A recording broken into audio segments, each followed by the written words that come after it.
bem-vindos a mais uma correção de Ciências Integradas. Hoje, segunda-feira, 23 de agosto de 2021. Nós vamos corrigir as páginas 102 até 106. Vamos lá? Página 102. A formação do relevo. Existem montanhas muito antigas. Parte delas foi desgastada pela água da chuva, dos rios, pela neve ou pelos ventos. Por isso, elas são mais baixas que as outras.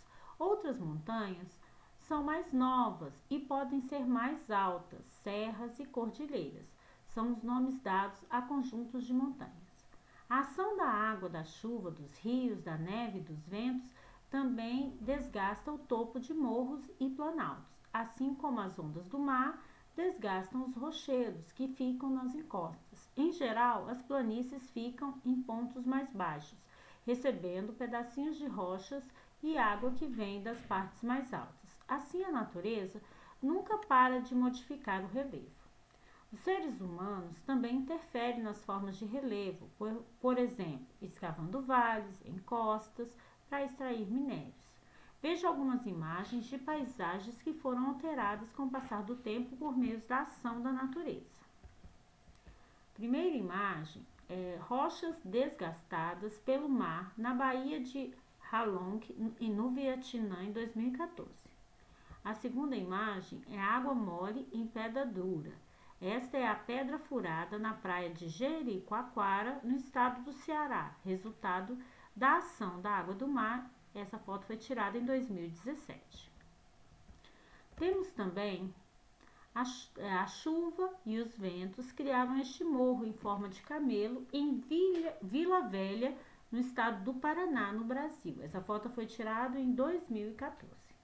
Número 1. Você sabe se na sua cidade existe alguma rocha, morro ou montanha, conhecidos por sua forma diferente? Como você imagina a rocha ou morro ficaram assim? Então, nós moramos no Planalto Central. O Planalto é uma região alta e plana, porém tem alguns morros, mas é uma região é um relevo mais antigo. Então, ele é mais desgastado e as montanhas que tem, elas são menores. Então, a resposta é essa. Temos alguns morros aqui no DF, no lado de Braslândia, Planaltina, Sobradinho, e por estarem localizados no Planalto Central, que é um relevo mais antigo, eles são mais baixos. Página 103. A gente pode observar aqui na página 103 essas duas imagens. Nós temos o Pico de Deus na Serra dos Órgãos, em Teresópolis, estado do Rio de Janeiro, Brasil. Essa foto foi tirada em 2015. E o que está apontando, né? Parece uma mão e ela aponta para o céu. Nós temos essa segunda foto, que é os morros recortados na Chapada Diamantina, no estado da Bahia. Essa foto foi tirada em 2016. Então, são dois tipos de relevo, aqui na Bahia e aqui no Rio de Janeiro. Número 2. Para você, com o que essas formas de relevo se parecem? De qual forma você mais gostou e qual achou mais curiosa e por quê? Então, tem duas formas, né? Aí você vai escolher. Por isso, é uma resposta pessoal. Você vai escolher ou o Pico de Deus ou os morros recortados, né?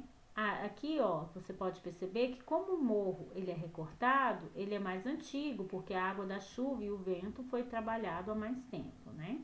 Então, é uma resposta pessoal. Agora, para mim, professora, a preferida é o Pico Dedo de Deus, pois a rocha parece com um dedo humano apontando para o céu. Eu achei essa aqui mais bonita, mas é a minha opinião.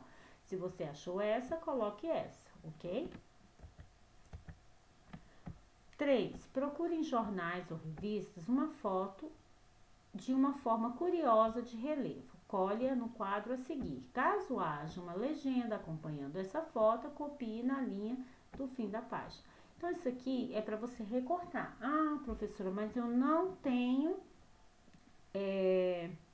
jornal, nem revista, nem livro antigo de geografia. O que eu faço? Eu posso desenhar. Eu trouxe duas imagens do relevo do Distrito Federal para que você observe e faça o seu desenho da sua imagem preferida. Então, a primeira imagem que eu trouxe foi essa vista aqui, que fica na Chapada Imperial, em Braslândia. Então, esse aqui é um ponto alto de Brasília e vocês podem observar que os morros são baixos, né? E é mais ou menos plano o terreno, porque nós estamos no Planalto Central. Então, é alto e plano com alguns morros baixos, né? Um relevo antigo aqui do Distrito Federal. Então, essa vista fica na Chapada Imperial, em Braslândia. Você pode desenhar observando a imagem que eu trouxe. Outra imagem muito legal, que até apareceu no DFTV semana passada, é essa imagem desse balanço aqui, na Chapada Contagem, no núcleo rural Lago Oeste, Sobradinho. Então, lá eles instalaram, nesse ponto alto, tem 1.285 metros, e ele está instalado um balanço no núcleo rural Lago Oeste, em Sobradinho, né? E as pessoas podem balançar no pé do penhasco. E vocês podem fazer este desenho também da Chapada Contagem, no Lago Oeste, em Sobradinho. Página 104. Neve no alto das montanhas.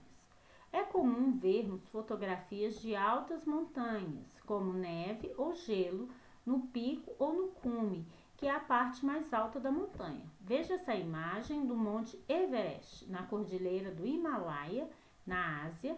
Ela fica na Ásia, entre um país chamado Nepal e o Tibete, atualmente uma região da China. Então, ela que é uma cordilheira. A cordilheira é um relevo mais novo, né? E ele se dá a partir do momento do choque das placas tectônicas do nosso globo terrestre. Aí nós temos aqui a menina dizendo: você sabe por que há neve no alto das montanhas como o Everest? Porque, vamos ver? Pico gelado do Monte Everest, que tem uma altitude de quase 9 quilômetros. Então, ele é muito alto e a cada metro para cima vai se tornando mais frio, por isso que tem gelo. Isso significa que para chegarmos até o pico, teríamos de andar o mesmo que 90 quarteirões. Essa foto do pico do Everest foi tirada em 2016, então, por ser alto, ele vai se aproximando mais da camada fria da Terra, da atmosfera, da camada fria da atmosfera, e aí cria a neve. Os pontos mais altos são mais frios. Estudamos que o Sol envia à Terra os raios solares, que aquecem e iluminam o nosso planeta. O aquecimento do ar que está sobre a superfície da Terra se dá de baixo para cima. Então, a gente começa de baixo para cima a aquecer o ar. Assim, a superfície se aquece primeiro, depois a Terra emite ou envia calor da superfície para as partes mais altas. E quanto mais distante da superfície, menor será o calor. O frio intenso provoca a formação de neve ou gelo no cume. Para chegar ao topo de uma montanha como essa, os alpinistas têm de enfrentar o frio e escalar paredões. Além disso, são frequentes as avalanches, que são deslizamentos de neve e gelo, que retiram pedaços de rocha da montanha, as quais representam perigo constante para os alpinistas. Então, o que é um desabamento, né? O gelo ele vai se deslocando, né? E pode fazer aquela avalanche, né? Aquele tanto de terra, tanto de neve que vai se deslocando, destruindo tudo pelo caminho. Então, alpinista brasileiro no topo do Monte Everest, em 2013. O Monte Everest é o pico mais alto do mundo. Muitos rios, página 105. Estudamos no livro do segundo ano o caminho dos rios. Eles têm uma nascente e formam pequenos riachos que vão desaguar em um rio maior. Este também deságua em outro rio, que por sua vez corre para o mar. Acabamos de ver que os rios ajudam a modelar o relevo, como se fossem um escultor. Os vales são os corredores por onde eles passam. Agora, vamos saber mais sobre os rios e sua importância para a natureza e para a vida humana. Veja a figura a seguir, ela mostra o caminho e as partes de um rio. Para entender melhor, como se o rio, o que está à sua volta, tivesse sido recortado. Então, vamos observar essa imagem do rio, ó. Geralmente, a nascente ou a cabeceira do rio é nas montanhas. E aí, as águas vão se derretendo e formando os rios. Aí tem os afluentes, que são outras águas que desaguam no curso principal do rio. Nós temos o leito do rio, que é aqui, né, de um lado e de outro. Nós temos o meandro, que é a volta, né, que eles dão. E nós temos o delta, que são essas ilhas aqui no meio do rio, até ele desembocar, geralmente no oceano. Então, essa é a representação das partes do rio, fonte de pesquisa, Instituto Politécnico de Bragança, disponível na internet. Qual é a parte mais alta no caminho desse rio? A parte mais alta é a montanha ou morro onde estão as nascentes. E qual é a parte mais baixa no caminho desse rio? A parte mais baixa é a foz ou desembocadura, onde o rio deságua. Nesse caso, ele deságua no mar. Ele pode desaguar também em outro rio, mas todo o rio maior principal deságua no mar. Página 106. Associe corretamente as colunas. Letra A. Ponto onde o rio deságua, que pode ser em outro rio, em um lago ou no mar. Como é que nós chamamos? Nós chamamos de foz ou desembocadura, que fica no baixo curso do rio. Então, ele deságua na foz ou na desembocadura. Rio que despeja suas águas em um rio maior. Aí nós damos o nome de afluente, o rio que despeja suas águas em um rio maior. C. Área onde surgem pequenos fios de água que vão dar origem ao rio. A nascente ou cabeceira. Letra D. Nome dado ao tipo de foz do rio em que se formam pequenas ilhas. Aí nós vamos chamar de delta. Letra E. Parte mais inclinada por onde corre o rio, a força da água escava rochas, formando muitas vezes vales ou paredões. Nós chamamos de alto curso do rio. Letra F.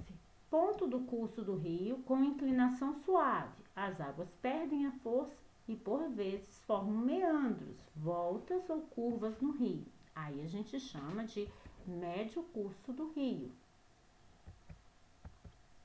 Fique sabendo, meandro do rio. Você sabe que são meandros dos rios?